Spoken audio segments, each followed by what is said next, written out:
dans la dure bataille pour la reconstruction du Congo, la victoire est à notre portée.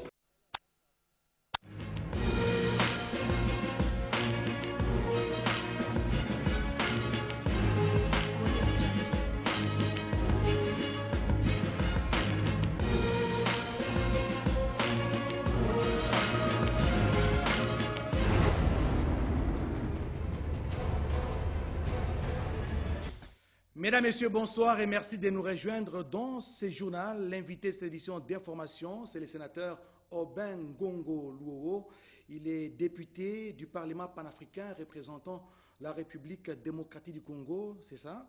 Exactement. Et effectivement, nous allons avec lui parler de ce Parlement panafricain avec des représentants de la RDC, 5 au total. Et lui, il est les deux ou l'un de parlementaires dans ces parlements panafricains.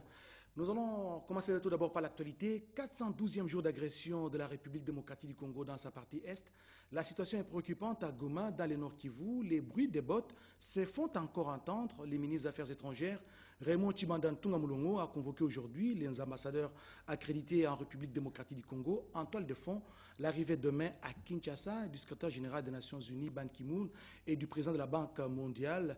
Des questions sécuritaires ont été également abordées lors des échanges. Jean-Paul Baziaka, Nasiodia. La réunion est politique et sécuritaire. Présence remarquée du vice-premier ministre en charge de la Défense, Alexandre Lubatambo, qui représentait les premiers ministres. Du ministre de l'Intérieur, Richard Mouyej Manguez-Mans, du ministre de la Communication et Médias, Lambert Mende Omalanga, du chef d'état-major général des FARDC et du patron de la police nationale congolaise, pour ne citer que ceux-là. Les questions sécuritaires étaient à l'ordre du jour, mais principalement l'arrivée à Kinshasa demain mercredi de Ban Ki-moon, secrétaire général de l'ONU, était évoquée. Il était également question d'échanger avec les partenaires bilatéraux et multilatéraux de la RDC autour de la réforme du secteur de sécurité. S'adressant à l'ensemble du corps diplomatique accrédité en République démocratique du Congo ici réuni, le ministre des Affaires étrangères, Coopération internationale et francophonie, Raymond Tshibanda Ntunga Mulongo, a rappelé le souci du président de la République, Joseph Kabila Kabange, concernant la sécurité des personnes et des biens. Le chef de l'État n'a cessé de dire que plus que jamais, la réforme du secteur de sécurité est la priorité des priorités. Nous avons souhaité cette rencontre pour que, avec les responsables du gouvernement congolais, chargés de ce qui va se faire dans ce secteur, vous puissiez faire un tour de table, qu'ils puissent vous dire où ils en sont, comment ils conçoivent les choses, et que ce soit la base d'un dialogue constructif, parce que nous avons souhaité travailler ensemble, parce que vous êtes nos partenaires. L'attaque de la ville de Goma le lundi par les hommes du M23, les pourparlers de Kampala, l'arrivée demain du secrétaire général des Nations Unies en RDC, bien sûr, Ban Ki-moon, autant de sujets développés par les ministres des médias, porte-parole du gouvernement. Lambert Mende Omalanga a donné au cours d'une conférence de presse la position du gouvernement de la République sur le développement de la situation sécuritaire dans l'est du pays. Guillaume Koukouma-Mengipanchi. À l'agonie et voué à une mort certaine, les M23 a mis ses derniers efforts dans une attaque contre les éléments de FARDC à Moutao, à une dizaine de kilomètres au nord de Goma, avec l'objectif d'une autre invasion. Les mutins du M23 ont été arrêtés net par les éléments de FARDC. C'était hier lundi 20 mai 2013. Première information essentielle que le ministre des Médias, porte-parole du gouvernement, Lambert Mende Omalanga, a donnée aux journalistes au cours de son point de presse de séjour, avec précision du bilan des victimes et des saisies des munitions. Le bilan des combats d'hier fait état de 15 éléments tués et de 21 blessés parmi les pseudo-mutins du M23. Les forces gouvernementales ont enregistré 4 morts et 6 blessés. 6 assaillants ont été capturés par les forces armées de la République démocratique du Congo hier, tandis que 2 autres assaillants qui tentaient de prendre la fuite ont été capturés par la population et remis à la police nationale congolaise. Parmi ces 2 assaillants capturés par la population se trouve un enfant, un mineur d'âge. Un de ceux qui ont été recrutés récemment par le M23 et formés sommairement par des instructeurs étrangers d'un pays de la région mis à la disposition du M23 par un pays que nous connaissons tous et dont les démentis au sujet de son implication dans la déstabilisation de l'Est de la République démocratique du Congo ne trompent plus personne. Nos compatriotes autour de la localité de Moutaho et de celle de Kibati et des environs sont à féliciter, et le gouvernement leur adresse ses félicitations, pour avoir contribué à la sécurisation de cet espace en se saisissant de ces criminels en fuite et en les remettant aux autorités. C'est un exemple à suivre pour l'avenir. Les M23 rompit unilatéralement les accords de Kampala signés par le chef d'État membre de la CIRGL. Les M23 et leurs mentors l'avaient minutieusement préparé ce coup. Ceci explique leur désertion à la table de pourparlers de Kampala, laissant ainsi seuls les délégués gouvernementaux. C'est aussi la peur de l'application de la résolution 2098 du Conseil de sécurité des Nations Unies qui autorise les déploiements de la brigade spéciale d'intervention. Deuxième sujet fort qu'annonce le ministre Lambert Mende Omalanga, l'arrivée ce mercredi 22 mai 2013 du secrétaire général des Nations Unies Ban Ki-moon à Kinshasa. Lambert Mende Omalanga s'est attardé aussi sous la promulgation 13 mai 2013 de l'ordonnance présidentielle portant organisation et fonctionnement du mécanisme national de suivi et de supervision de la mise en œuvre des engagements souscrits au terme de l'accord cadre signé en Éthiopie pour la paix, la sécurité et la coopération pour la République démocratique du Congo et la région. Il a aussi éclairé la presse sur d'autres questions de l'heure. Le 17 mai, consacré à la fête de la libération du peuple congolais du joug dictatorial, le vice-premier ministre, ministre de la Défense nationale et des anciens combattants a passé cette journée mémorable avec les recrues cantonnés dans la base militaire des Kamina. Alexandre Lubantambo est allé les encourager et même les réconforter dans cette nouvelle vie. Félix Dalumeti-Dandou. Une fête militaire le 17 mai dans la démonstration sur le terrain. Le vice-premier ministre, ministre de la Défense nationale et d'anciens combattants, a choisi de la passer comme telle à Kamina avec les recrues en formation des unités de réaction rapide. Alexandre Lubantambo a vite fait aussitôt son arrivée au centre d'instruction de cette grande base militaire du pays, voire de l'Afrique, de transmettre les salutations du commandant suprême à ses compatriotes qui ont opté pour servir la nation sous le drapeau. Selon lui, sa présence à Kamina était d'abord de féliciter et ensuite d'encourager ces vaillants fils du pays pour leur patriotisme, tout en faisant le point sur leur situation sociale en vue d'apporter des solutions éventuelles dans le sens de l'amélioration de leurs conditions de vie. Car, dira-t-il, le commandant suprême attache une importance capitale à la formation de ces unités appelées à rajeunir l'armée. Le commandant de la 6e région militaire, le général de brigade, Mboya Manchona, s'est limité plutôt à un petit rappel aux recrues des principes directeurs d'un militaire. Entendez la discipline, la loyauté au commandant suprême et le respect aux institutions du pays. Le commandant de la base militaire des Kamina, le colonel Mayanga, s'est pour sa part attardé sur l'aperçu historique de cette base militaire héritée de la colonisation belge. Le commandant du centre d'instruction a quant à lui mis un accent particulier sur la mission des centres de formation militaire, celle de la formation des hommes des troupes et de la gestion des ressources humaines et des infrastructures de ces centres. La fête a pris réellement sa forme militaire dans les différents champs. Les démonstrations des opérations spéciales des commandos amphibies doublés d'escalade en situation difficile, des tirs, des canons 82 mm, des mortiers 80 mm et 60 mm, des tactiques individuelles de progression sur le terrain et des arts martiaux des combats corps à corps, tels les combats à baïonnettes, la casse des briques et des bouteilles, des 16 mouvements et de la boxe. L'autorité de l'appareil de défense nationale a profité aussi de cette mission à Kamina pour évaluer les conditions des structures sanitaires, d'hébergement et de restauration des unités en formation, ainsi que le stock des vivres du centre. Pour joindre l'utile à l'agréable, un repas au mets chinois a été servi au vice-premier ministre et à sa suite au mess des instructeurs chinois dans la base de Kamina, dans une ambiance de joie et d'amitié sino-congolais à la boisson Kambé. Retour à Kinshasa, vous le savez, le gouvernement Matata Ponyo a totalisé une année depuis sa mise sur pied. Ce deuxième anniversaire sera plutôt consacré aux résultats. Le ministre des Affaires foncières Robert Mbouinga s'est exprimé, lui, sur son secteur. Il était l'invité de Joël Nguenza. Nous devons avoir une gestion des espaces fonciers qui tient compte de toutes les destinations possibles. nous sommes à Kinshasa. Il y a bien sûr l'habitat qui est un problème. Mais il y a aussi toutes les mamans que vous voyez, qu'on appelle les mamans maraîchères et tout, les ceintures vertes qui avaient été définies dans le temps, donc qui constituent des espaces fonciers, mais qui sont réservés à des activités agricoles.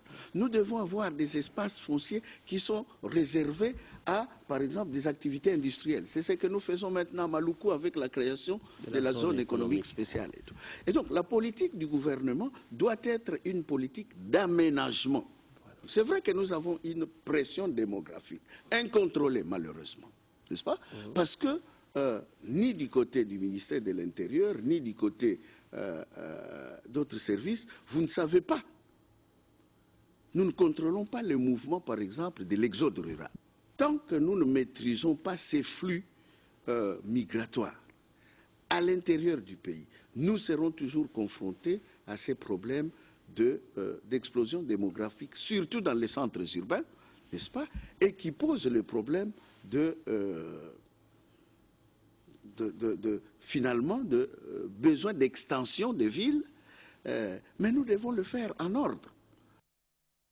Vous suivrez l'intégralité à la fin de ce journal. Les chargés d'affaires de l'ambassade des États-Unis d'Amérique en RDC apprécient la qualité du débat parlementaire à l'Assemblée nationale. Eric Madison l'a dit à l'honorable Obé Minakou au cours d'un entretien, c'était avant la plénière, qui a déclaré recevable la proposition de loi portant organisation du barreau, du corps des défenseurs judiciaires et des mandataires de l'État. Les résumés avec Ponce Chisongo. Les conclusions du rapport de la commission mixte économique, financière et contre-budgétaire, politique administrative et judiciaire, approuvé ce mardi 21 avril 2013 à la plénière de l'Assemblée nationale, concernent le projet de loi relatif au crédit bail. Il a été déposé par le gouvernement de la République pour examen en urgence. L'option a été prise après l'avoir déclaré recevable sous la conduite de l'honorable Obé Minakou. L'objectif étant de relancer les petites et moyennes entreprises congolaises au regard du progrès réalisé en matière de l'amélioration du climat des affaires en République démocratique du Congo. Bien avant, l'Assemblée plénière a chargé la commission politique, administrative et judiciaire d'amener une étude approfondie de la proposition de loi modifiant et complétant l'ordonnance loi du 28 septembre 1999 portant organisation du barreau, du corps des défenseurs judiciaires et du corps des mandataires de l'État. Cette initiative des députés nationaux, Boris Bokulaka et Matadi Wambakamba, introduisent des innovations, les unes liées au mandat de l'Ordre national d'avocats qui passe de 3 ans à 2 ans.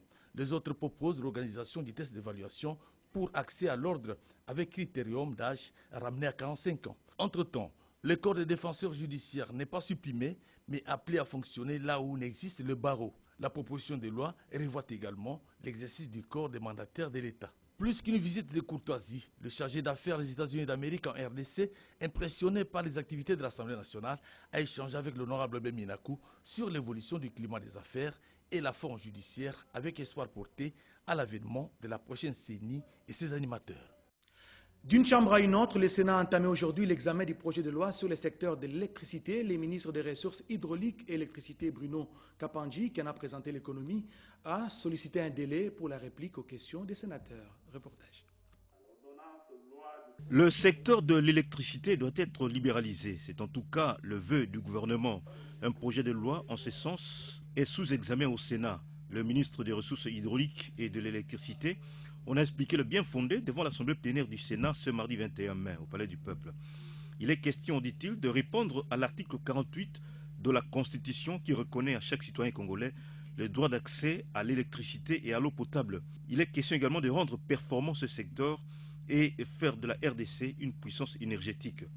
La libéralisation du secteur et l'ouverture du marché de l'électricité pourraient permettre d'atteindre ces objectifs. Le texte a été débattu après l'exposé du ministre Bruno Kapandji. À défaut de subventionner le secteur, la libéralisation constitue une alternative. Mais il y a toujours un décalage entre les lois votées et leur application. Les préoccupations tournaient essentiellement autour du pouvoir d'achat du consommateur, notamment à l'intérieur du pays, la protection de l'opérateur congolais face au privé, le coût de la production, du transport et de la distribution, et surtout la vérité des prix. Le ministre a sollicité 48 heures pour répondre à toutes ces préoccupations. Ensuite, l'Assemblée plénière a adopté à l'unanimité la proposition de loi organique sur le fonctionnement du Conseil économique social un cadre de concertation sur des questions économiques et sociales du pays. C'est officiel, la République démocratique du Congo est membre effectif du Parlement panafricain après ratification de la loi 12/008 promulguée par le chef de l'État Joseph Kabila Kabange. Les sénateurs Vincent Debo et Ngongo Luowo vont y siéger comme députés du Parlement panafricain pour le compte de la République démocratique du Congo. C'est ce que nous dit Bertin Kofoïssa Osso. Le drapeau de la République démocratique du Congo flotte désormais au-dessus du Parlement panafricain siégeant à Midroud en Afrique du Sud. L'admission de notre pays en qualité de membre effectif de ce troisième organe de l'Union africaine après la conférence et le comité exécutif est consécutive à la ratification par le Sénat et l'Assemblée nationale de la loi 12/008 que le chef de l'État promulguait le 31 décembre 2012. Cet événement s'est concrétisé au cours de la session de mai 2013 de ce forum continental par la prestation solennelle de serment des honorables sénateurs Ignace Ndebwakanda et Obengongo Luowo, devenus désormais députés du Parlement panafricain à côté d'autres parlementaires de la Côte d'Ivoire, de Sierra Leone et de Djibouti. Cette cérémonie s'est déroulée en présence de Madame Nkosazana Zuma, présidente de la Commission de l'Union africaine, et de son Excellence John Dramani Mahama, président de la République du Ghana, lui-même ancien membre du Parlement panafricain. Il est bon de souligner que par cette adhésion, la République démocratique du Congo quitte enfin la liste de la demi-douzaine des pays africains qui n'avaient pas encore rejoint cet important organe de l'Union africaine institué par les chefs d'État africains à Sirte en 2001 et opérationnel depuis 2004. Honorable Obengongo Luowo, vous êtes notre invité. Bonsoir. Bonsoir, Oscar. Je rappelle que vous êtes sénateur et vous avez été plusieurs fois ministre dans ces pays et vous avez exercé les fonctions de journaliste ici à la RTNC, c'est ça? Il y a 31 ans. C'est quoi le Parlement panafricain? Le Parlement panafricain, comme les Européens, l'Union africaine a mis en place un Parlement, mais qui n'a pas encore atteint le niveau que le Parlement européen qui siège à Strasbourg a atteint de légiférer. Nous sommes encore au niveau d'organes consultatifs, mais ce Parlement élabore des recommandations, arrête des résolutions, prépare des lois types, et c'est une grande tribune où la voix de la République démocratique du Congo est multipliée par 52, c'est-à-dire à peu près 52 États qui sont là, représentés, et lorsque vous parlez à cette tribune, l'écho de la voix de la République démocratique du Congo va à travers l'Afrique. Et qu'est-ce que la RDC a gagné? Nous sommes dans beaucoup d'organisations, mais nous ne sentons pas l'impact. Je vous dis que lorsque je suis allé avec mon collègue Ignace Ndebo comme observateur à ce Parlement, nous avons eu mal lorsque, comme venait de le dire le ministre Mende, un pays voisin, par ses représentants qui étaient présents, était en train d'expliquer la guerre de l'Est comme étant une guerre congolo-congolaise. Pas des Congolais. Comme nous n'étions que des observateurs, avec du sparadrap sur la bouche, nous ne pouvions rien dire. Maintenant que nous étions effectifs, on a pu attaquer notre pays n'importe comment. Vous avez droit de parole. Ah, bien sûr. Honorable sénateur Ngongo Luowo, vous êtes un homme à ne plus présenter, vous êtes sénateur. Est-ce que vos nouvelles fonctions dans le Parlement panafricain sont-elles incompatibles avec celles des sénateurs? Non, actuellement, on est sénateur, on est député de la République démocratique du Congo comme d'autres pays africains. En même temps, on peut être député du Parlement panafricain. Mais à l'avenir, les parlementaires seront élus et ils ne pourront plus faire partie des deux chambres. Journaliste à la RTNC depuis 1982, beaucoup de souvenirs, vous retrouvez ce plateau où vous avez présenté votre premier journal. Oui, disons que le premier journal parlé à la Cité de la Voix du Zaïre à l'époque, je l'ai présenté avec mon collègue Bongi Diana. Et le premier journal télévisé, donc j'étais le premier à présenter le journal parlé ici à la Cité de la Voix du Zaïre lorsqu'on l'a inauguré, avec notre technicienne Maman Kanzakou. Et ici au journal télévisé, j'étais le premier avec un collègue que je ne connais plus. Donc j'ai eu la chance d'être le premier à présenter le journal parlé et le journal télévisé il y a longtemps. Merci honorable d'avoir répondu à notre invitation. Je vois un de vos élèves, Fabrice Ouanzengue, qui vous suit religieusement. Merci d'être venu. Changeons de chapitre. Le Premier ministre Augustin Matata Ponyo a passé en revue les activités de l'USAID, FAO et de la Banque africaine de développement pour l'exercice écoulé, une manière pour ces deux parties de préparer les plans nationaux d'investissement dans les secteurs agricoles. Gisèle Ngalola. C'est pour préparer le plan national d'investissement agricole que les représentants résidents de la FAO en République démocratique du Congo, de la BAD et de l'USAID sont venus rencontrer le Premier ministre Matata Ponyo. Leur souhait qu'ils aient un engagement plus fort et plus élevé pour endosser le plan national d'investissement agricole. Donc nous sommes assez satisfaits de ce que nous avons entendu. Bien évidemment que nous avons aussi évoqué la possibilité de tenir une réunion avec tous les partenaires internationaux et nationaux pour promouvoir l'investissement dans le secteur agricole. Là aussi, nous avons reçu des conseils et des suggestions du Monsieur le Premier ministre pour justement bien préparer cette réunion afin de le réussir et d'atteindre tous les objectifs attendus.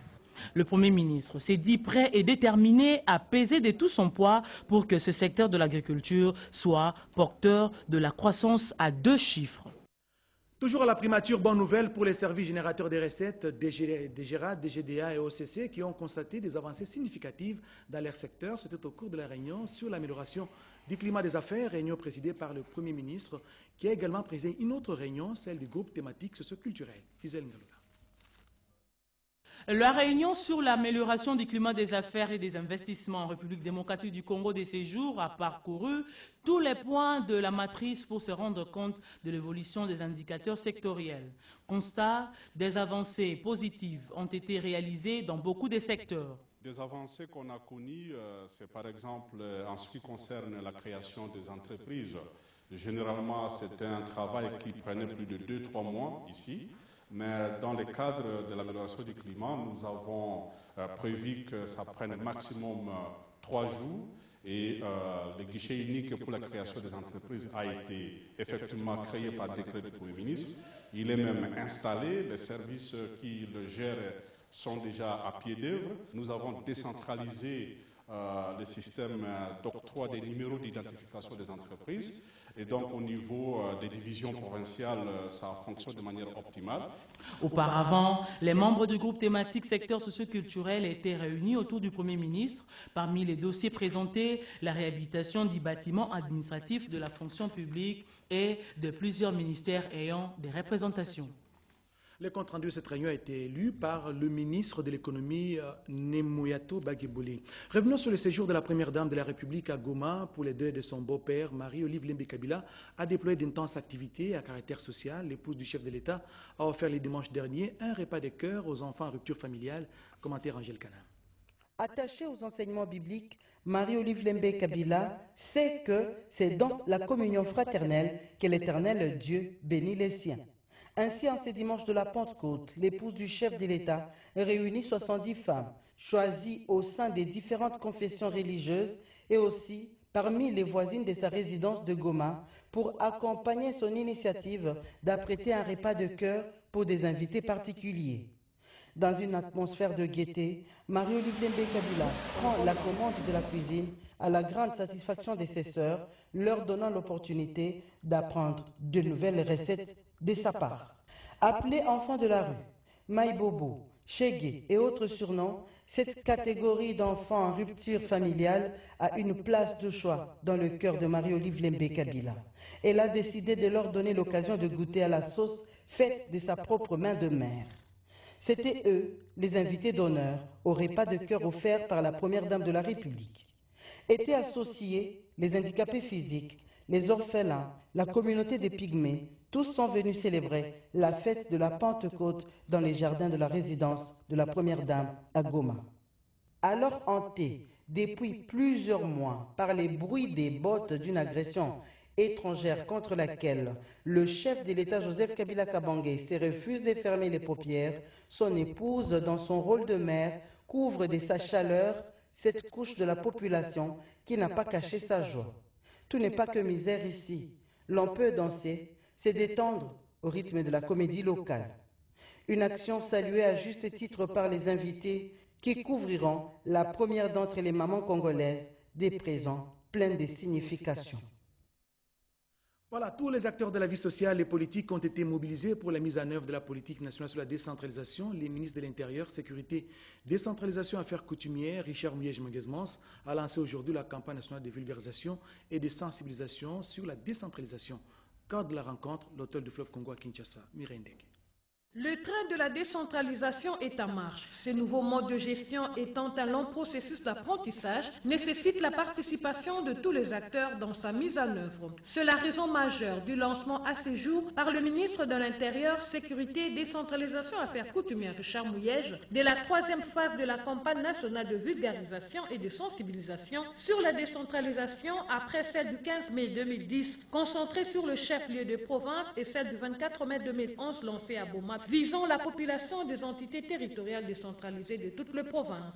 Cette 3e phase vise à son tour la remobilisation de tous les acteurs dans la mise en œuvre de cette politique nationale. Une action qui réaffirme la volonté du gouvernement à matérialiser cette réforme qui octroie le pouvoir au niveau de la base. Le ministre Richard Mouyej a dans son mot appelé la population à s'approprier ces modes de gestion qui la rend à la fois actrice et bénéficiaire. La décentralisation devra favoriser la prise en compte des intérêts et priorités du développement de chaque entité, touchant toutes les catégories de la population à travers le mécanisme participatif et décisionnel, en vue d'assurer l'implication de tous les acteurs locaux dans la gestion des affaires publiques locales.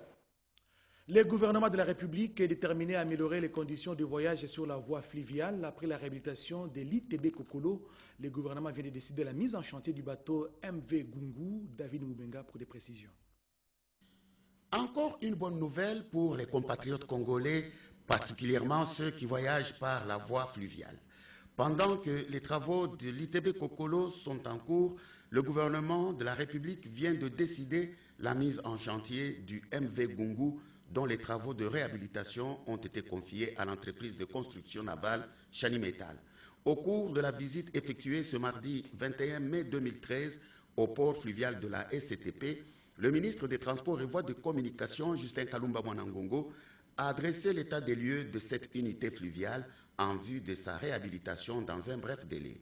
Autre temps fort, c'est la visite des travaux de réhabilitation de l'ITB Kokolo au chantier naval de la SCTP. Là, le ministre des Transports et Voies de Communication s'est rendu compte de l'état d'avancement de ces travaux qui se poursuivent au niveau de la superstructure, tandis que les travaux de carénage de la coque attendent l'arrivée à Kinshasa d'ici fin juin de l'acier importé de la Turquie ainsi que d'autres équipements, ce qui va influer sur la durée des travaux qui pourront prendre fin probablement d'ici la fin de l'année 2013. Donc les travaux vont bon train, ça évolue bien. Nous osons croire qu'avec l'arrivée des aciers, peut-être d'ici le mois de décembre, nous pourrions terminer les travaux de l'unité Kokolo. Les taux de croissance économique, le lancement de la paie des fonctionnaires de l'État depuis le 15 mai. En tout cas, les participants à la réunion de la Troïka politique présidée par le ministre délégué aux Finances, Patrice Kitebi, ont apprécié les niveaux atteints par la RDC en termes de croissance économique, nous dit Rikin Souzi. La République démocratique du Congo vient d'atteindre 8,2% de taux de croissance économique. Annonce faite à la réunion de la Troïka politique présidée ce mardi 21 mai 2013 par le ministre délégué aux Finances, Patrice Kitebi Kibonvoul. C'était après l'analyse de la situation économique et financière du pays. Au niveau international, les participants se sont réjouis du rétablissement du prix du cuivre, ce qui pourra davantage rapporter des devises à la RDC, l'un des pays producteurs. Toutefois, les autorités s'emploient à financer l'agriculture et les travaux de réhabilitation des routes et des dessertes agricoles. C'est pour maintenir la croissance, source sûre pour la création de nouveaux emplois. Le vice-ministre aux Finances, Roger Chulungu, qui a présidé la suite de cette réunion, reste confiant quant au processus de bancarisation de la paie des fonctionnaires, le mois de mai étant déjà lancé. Sur le plan national, les prévisions de croissance demeurent de 8,2% pour 2013.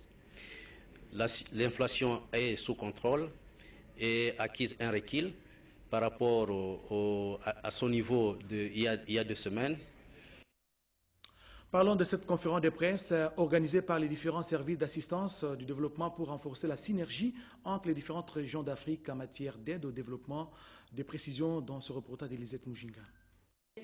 Cette conférence de presse a donné l'opportunité aux différents intervenants qui réunissent KPMG RDC d'expliciter les objectifs de cet organisme qui va contribuer à renforcer la synergie entre les différentes régions d'Afrique qui se développent avec des approches différentes des services d'assistance du développement IDAS. Cette structure travaille en étroite collaboration avec les intervenants, le gouvernement, la société civile et les secteurs privés pour créer un changement durable et offrir une prestation de services efficace et responsable. 4 thèmes d'actualité en Afrique et particulièrement en RDC feront l'objet de prestations par d'éminents professeurs d'université et représentants résidents de partenaires au développement. Il s'agit de la croissance à infrastructure en RDC, réduction de la pauvreté, bonne gouvernance économique, politique et financière en RDC, ainsi que l'appui et les rôles des partenaires au développement. Nous apportons des conseils pour redresser certaines grandes entreprises. Nous avons travaillé beaucoup avec le ministère du portefeuille, nous travaillons avec le COPIREP, nous travaillons avec BSECO. Ce sont des apports qui permettent au pays d'être géré selon les standards internationaux. Et j'ai été très heureux de savoir que M. Massata demande qu'on travaille 12 à 15 heures par jour. Cela va nous permettre d'être au même standard des pays, ce qu'on appelle les dragons asiatiques. Le Cameroun a célébré hier sa fête nationale, la fête nationale de l'unité à Kinshasa. Une cérémonie a été organisée au Grand Hôtel Kinshasa. Présente à cette cérémonie Malumbela. Édition de la fête nationale du Cameroun le 20 mai de chaque année marque plutôt l'unification du pays jadis Cameroun occidental et oriental. À Kinshasa, la communauté camerounaise s'est retrouvée autour de l'ambassadeur extraordinaire et plénipotentiaire Chungong Ayafor Martin pour célébrer avec faste le Cameroun unifié. Après l'indépendance le 1er janvier 1960, il est apparu urgent de fédérer les deux États d'alors. Toutefois, afin d'asseoir et de garantir notre appartenance à une seule et même nation, le peuple camerounais, à la suite d'un référendum organisé le 18 mai 1972, s'est prononcé à 99,99% de oui. Les diplomates camerounais ont salué l'excellence des relations qui existent entre son pays et la RDC. Parmi les invités de marque, le ministre des Affaires étrangères, le vice-ministre du Budget et les membres du corps diplomatique accrédités en République démocratique du Congo. Refermons ce journal par la place de la RDC dans le secteur de la télécommunication, sujet abordé au sommet mondial de l'information à Genève.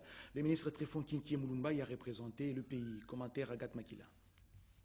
Le ministre de Postes, Télécommunications et Nouvelles Technologies de l'Information, le professeur Tréphon Kinkie Moulumba, revient de Genève en Suisse où il a pris part aux travaux du sommet mondial de la société de l'information.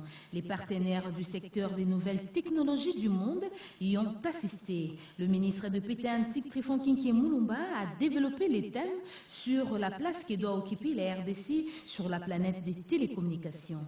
Nous avons l'ambition aujourd'hui d'ouvrir le backbone à fibre optique. C'est sur 40 000 kilomètres de distance. Ça sera sans doute l'un des plus vastes en Afrique. D'ici peu, notre président de la République va inaugurer le point d'atterrage à Mwanda, au câble international WAX. Ça va nous permettre de booster un peu la consommation de l'Internet aux constructeurs pour qu'ils pensent effectivement à ces femmes qui sont en guerre dans le Kivu pour que l'on puisse envisager comment réduire les prix de la tablette, de l'ordinateur, du téléphone. Et puis ces deux messages de félicitations adressés au tout nouveau gouverneur de la Banque centrale du Congo, des messages de félicitations qui émanent de l'honorable Juvenal Kitungwa Luguma, qui est ministre provincial au Katanga, ainsi que de l'honorable Kabongongo, qui est président du caucus des élus du Katanga. Tous les deux ont adressé des messages de félicitations au nouveau gouverneur de la Banque centrale du Congo. Du 25 mai au 27 juin 2013, une équipe des agents et fonctionnaires du secrétariat général à la justice procédera à l'identification des associations sans but lucratif et des établissements d'utilité publique disséminés dans la ville de Kinshasa et au contrôle des documents relatifs à leur fonctionnement. Le secrétariat général à la justice compte sur l'implication des bourgmestres pour faciliter la tâche à cette équipe. C'est signé pour le secrétaire général AI, Moya Kilima Vincent. Vous suivrez juste après ce journal 2 pages magazine, plus l'an 1 du gouvernement. Cette émission qui reçoit aujourd'hui le ministre Robert Mbunga des Affaires foncières. Et juste après, vous aurez la page magazine du ministère de l'Intérieur, avant de suivre le point de presse du ministre de la Communication et de médias, porte-parole du gouvernement, Lambert Mende Omalanga. Nous vous disons sincèrement merci. Ce journal a été réalisé par Joséphine Liondo, sous la supervision éditoriale de Guillaume Koukouma Mengi Pandi, Julien Piana, Patrick Michel Moukou, Yvette Makuntima et Natacha Mombanda ont concouru à sa rédaction. Merci à Roger Moussi pour l'interprète des malentendants. 23h, Antoine Roger Bolamba et 7h, Guéti Omatuku. Excellente soirée à tous.